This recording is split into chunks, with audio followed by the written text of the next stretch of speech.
नमस्कार, खबरों की खबर में आपका स्वागत है। भारत सरकार ने चीन और पाकिस्तान दोनों को ऐसी स्थिति में पहुंचा दिया है कि दोनों देशों के बीच हड़कंप मचा हुआ है और वहां इस बात के लिए चिंता जताई जा रही है कि भारत की बढ़ती ताकत का किस तरह से मुकाबला किया जाए। पाकिस्तान अधिकृत कश्मीर का जो क्षेत्र है पीओके में, एक तरफ तो वहां के मौसम की खबर दिखाकर पाकिस्तान के अंदर हड़कंप मचा दिया, जिससे इमरान खान और सेना के बीच तकरार शुरू हो गया है। दूसरी तरफ भारत ने पीओके और अक्साई चीन का वो क्षेत्र जिसको पाकिस्तान ने चीन को दिया था, वो सारे क्षेत्र में चुनाव कराने की बात करके चीन और पाकिस्तान दोनों को परेशान कर दिया है। अब पाकिस्तान के साथ साथ चीन के साथ जो सीमा विवाद चल रही है, उस सीमा विवाद में भारत ने अपनी पूरी ताकत दिखा दी है। चीन जिस तरह से भारत के ऊपर बार बार दबाव बनाए रखता था, अब वो दबाव उल्टा पड़ रहा है।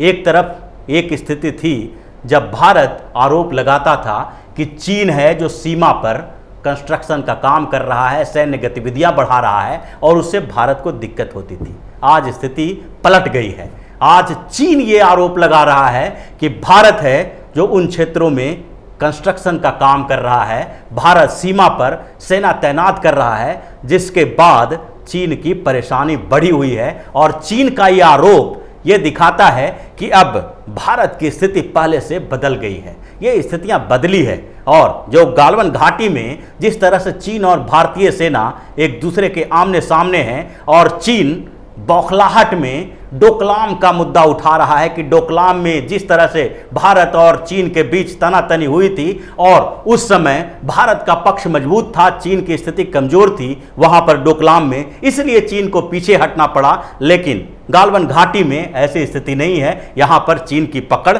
मजबूत है और वहां चीन पीछे नहीं हटेगा। ये चीन के ग्लोबल टाइम्स जो एक सरकारी अखबार है चीन का, वहां की ये रिपोर्ट आती है। यानी चीन में इस बात को लेके चर्चा हो रही है कि भारत अब वो पहले वाला भारत नहीं रहा जब वो हर मुद्दे पर चीन से पीछे हट जाता था। अब भारत बदल रहा है, भारत की ताकत बढ़ रही है, कूटनीतिक तौर पर भारत एक मजबूत देश के तौर पर उभर रहा है और इसके कारण चीन के अंदर खलबली मची हुई है। गालवान घाटी का ये मुद्दा उठा है कैसे, अगर पूरी घटनाक्रम पर एक नज़र डालें तो पता चलेगा कि किस तरह से इस पूरे परिस्थिति में मोदी सरकार ने, प्रधानमंत्री नरेंद्र मोदी ने जो कूटनीतिक जाल बिछाया था, उसमें चीन पूरी तरह से फंस गया है। ये मुद्दा उठा था पिछले महीने जब भारत और नेपाल के बीच एक छोटा सा तकरार हुआ था। नेपाल का मानना था कि लिपू लेक के क्षेत्र में 80 किलोमीटर का जो सड़क बना रहा है भारत, वो उसके टेरिटरी में आता है। यानी कि भारत सरकार का ये कंस्ट्रक्शन का काम, ये सड़क बनाने का काम है जो गलत है, गैरकानूनी है। पाकिस्तान और चीन के सह पर जो कोई भी अगर ऐसी चीज़ें उठाएगा तो उसका भारत विरोध करेगा और ऐसा ही हुआ, क्योंकि नेपाल अपने स्तर पर इस तरह का मुद्दा नहीं उठा सकता। नेपाल और भारत के बीच का संबंध एक अलग तरह का संबंध है। दोनों देशों के बीच एक बहुत ही नज़दीकी संबंध हमेशा से रहा है। लेकिन जो नेपाल में कम्युनिस्ट जो सेटअप है, कम्युनिस्ट पार्टी है, उसने का और चीन के साथ जब से संबंध सुधरने लगा है, उसके बाद से भारत के साथ थोड़े विवाद होने लगे हैं। और यही स्थिति लिपू लेक के मामले में भी हुआ, जब वहाँ भारत ने बता दिया कि ये पूरा हमारा टेरिटरी में है और मानसरोवर जाने का जो रास्ता है, उसको मानसरोवर तक पहुँच बनाने के लिए हम ये कंस्ट्रक्शन का काम कर रहे हैं। लेकिन भारत ने दूसरे तरफ एक इशारा भी कर दिया था कि ये नेपाल अपने आप से ऐसा नहीं कर रहा है, बल्कि नेपाल के ऊपर किसी और का हाथ है और उसी के इशारे पर नेपाल है काम कर रहा है।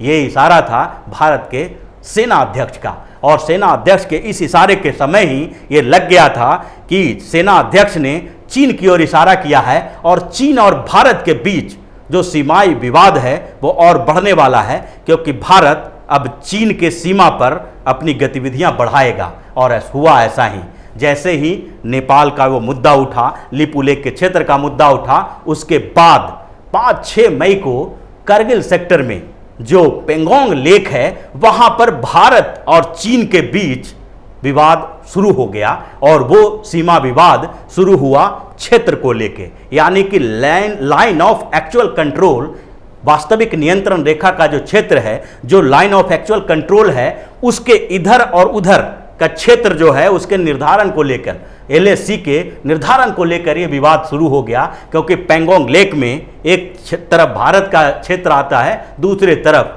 चीन का क्षेत्र आता है, और वहां जो आर्मी की भाषा में उसको अलग अलग फिंगर एरिया बोलते हैं। फिंगर 1, 2, 8, 7, 6, 6 ऐसे करके अलग अलग फिंगर एरिया है जहां से LAC जो है वो गुजरता है। और चीन का जो मानना था कि चीन का कहना है कि फिंगर 2 का एरिया है, वहां से LAC गुजरता है और इसके कारण उसके आगे वाला क्षेत्र पर चीन का अधिकार होना चाहिए। लेकिन दूसरी तरफ भारत का मानना है कि फिंगर 8 के एरिया में भी भारत का क्षेत्र पड़ता है और LAC फिंगर 8 से गुजरता है। यहीं पर दोनों सेनाओं के बीच टकरार शुरू हुआ, और ये टकरार जो शुरू हुआ उसके पीछे एक और कारण था। जो चीन ने ये गड़बड़ियां शुरू की, उसके पीछे सबसे बड़ा कारण था कि वहां पर भारत कंस्ट्रक्शन शुरू कर चुका था। वहां के क्षेत्रों में भारत सड़क निर्माण कर रहा है ताकि भारतीय जो फौज है उसको पेट्रोलिंग करने में आसानी हो, क्योंकि चीन ने अपने क्षेत्र में पहले से ही सड़क बना रखा है और चीन की जो पेट्रोलिंग है वो पैदल नहीं होती है, गाड़ियों से होती है। इसका जो चीन ने जो बनाया था उसके पीछे भी सबसे बड़ा कारण चीन और पाकिस्तान के बीच का ये सांठगांठ थी। जब करगिल युद्ध हुआ था, जब करगिल में पाकिस्तान ने अपने क्षेत्र से सैनिक भेजे थे, वो भी आतंकवादी के वेश में, और दोनों देशों में भारत और पाकिस्तान के बीच जब संघर्ष शुरू हुआ तो उस समय उस संघर्षपूर्ण स्थिति का, भारत और पाकिस्तान के बीच हो रहे उस युद्ध का फायदा उठाकर चीन ने 1999 में ही अपने क्षेत्र में सड़क निर्माण करना शुरू कर दिया। भारत की स्थिति थोड़ी कमजोर थी क्योंकि एक तरफ वो पाकिस्तान से उलझा हुआ था। हालांकि पाकिस्तान को करारा झटका मिला, करारा जवाब मिला और कारगिल में पाकिस्तान की बुरी तरह से हार हुई। लेकिन फिर भी भारत को जो चीन के साथ जो क्षेत्र थे, जो चीन का सीमाई क्षेत्र था, जहां चीन ने उस समय तक सड़क बना लिया था और उसके पेट्रोलिंग करने वाले जो फौज है उसको आसानी हो गई थी, लेकिन भारत उस चीज को भूला नहीं था। और बाद में धीरे धीरे जब स्थिति मजबूत होने लगी तो भारत सरकार ने भी उस तरफ ध्यान देना शुरू कर दिया। और अब जब वहाँ पर रोड बनाया जा रहा है तो चीन को परेशानी होने लगी है।